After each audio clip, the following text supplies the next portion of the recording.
So was it actually a cyber attack that took down the Air India Boeing 787? That's what we're going to be talking about in this video, and a few other possibilities, possible scenarios that other people haven't talked about here on YouTube and on the news and that. Lots of experts on there giving their take on what happened here, looking at the footage, and that it does seem like the latest findings that there was some form of engine failure.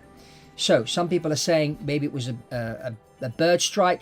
But the thing is, you know, in order for big engines like that to completely lose power, you'd have to hit a lot of birds. And there's no evidence in the video footage that there were flocks of large birds there at the airport. And we would have seen some form of smoke or whatnot if that was the case. So I'd rule out the bird strike. And then they say, well, it could have been a double engine failure. Well, two engines failing at the same time. This is talking about contaminated fuel. But, you know, if there's contaminated fuel, you're not going to have both engines fail at the same time.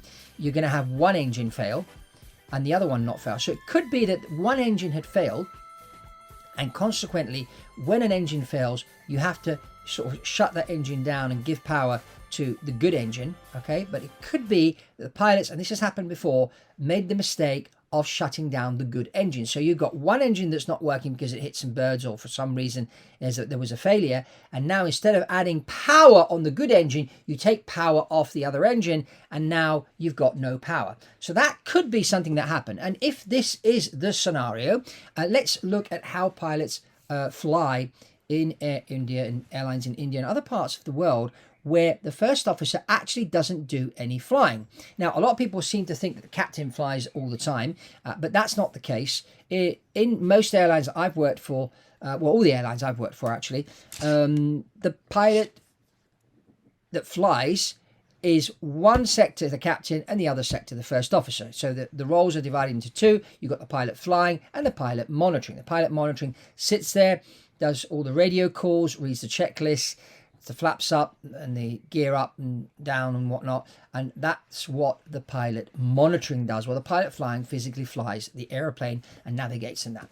So in India, though, what they do is the first officer doesn't actually do any flying. So you're first officer for 6-7 years.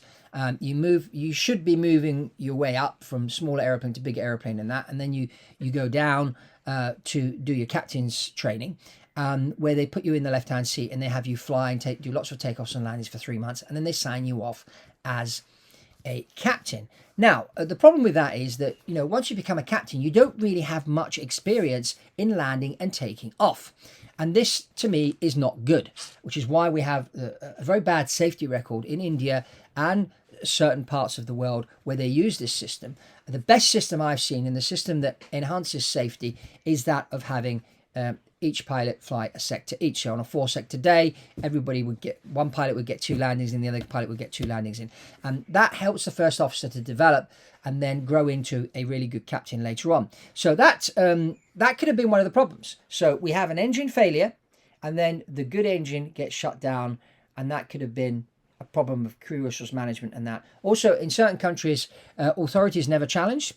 So if the boss is making a mistake, you are not allowed to challenge the boss. And that is another cultural problem that has happened in a number of accidents across the world, where in certain cultures, you don't challenge leadership. Well, you know, when you're flying an airplane, as I always say, you know, we're a team. Together, everybody achieves more. So as a team, we work. So if there's a bad landing and I'm physically flying the plane, I'm the pilot flying, and the landing's a bad landing, it's not me that performed the bad landing, we perform the bad landing. That should be the mindset and the way you should conduct things. So the guy that's helping, the pilot monitoring, should be doing everything to make sure that the pilot flying does a really, really good landing, and vice versa. So you work as a team, and the team concept is really, really important. But in certain parts of the world, you know, authority is more important than the team. And that's a cultural problem that needs to be overcome, because it has caused a lot of air crashes, which is another reason why you should be flying private if you can afford it, because you can hire your own pilots and have them train the way they're, and we can learn from this accident. Now, the next thing, and why you're probably watching, is the cyber attack. Can the Boeing 787 be hacked remotely? Now, Boeing says that it can't be hacked. But, you know, the technology on the Boeing 787, there's a lot of technology on the Boeing 787. Airbuses have got even more technology. Some of the private jets out there have got even more technology. And a lot of these airplanes talk to the ground all the time. Okay, so they're talking, they're getting information from the ground all the time. So my question is, could it be possible to hack an airplane? Now, I've spoken to some experts, and they say, well, someone that's really, really good could probably figure out a way. It hasn't been done yet. And then the next question is, well, let's say that someone hacked the airplane. Why would they make the airplane crash? Well, when I did the anti-terrorism courses, and I was flying for the airlines, I remember one of the courses, we were told that the bad guys, or the terrorists, come in 3 forms: the mad, the bad, and the sad. And that's the motivation there. So if someone's going to hack the airplane, they would have had some form of motive to do that. So that's a possible scenario there. The other one, which no one has talked about, is pilot suicide. Now, one of the pilots could have decided to take his life, and that of everybody on board, by just cutting the fuel on both engines, cut both fuel levers off at 400 or 500 feet. The airplane would have lost power, and it takes time to put and get the engines going again, and there's not enough time at that altitude, and so the airplane would crash and kill everybody. That's another possibility. Now, I don't know what the mental health of both pilots was. I don't know if one of the two was taking any medication or whatever. That's certainly something that I would look at as one of the aircraft investigators. I'd look at the mental health of the pilots, make sure that they're okay. But of course, you know, once we get the information from the black box and the cockpit voice recorder, we will know precisely what happened. If one of the pilots suddenly shut both engines down, or if there was an engine failure and by mistake they shut the good engine down, that's another possibility, or it was a cyber attack. I think right now, those are the possibilities. Yes, we have talked about the flaps being retracted before the landing gear, and that would have the aircraft lose lift. Well, then why would the pilots do a mayday call saying there was loss of thrust if that wasn't the case? So that's my take on this. So what do you think happened on this Air India accident? Any ideas of what you think may have happened on this one? What we can learn here, and as I always say to people, you know, if you can afford to buy your own private jet, you will control the pilots. But as I always say, the pilots are the most important thing. The pilots are more important than the plane.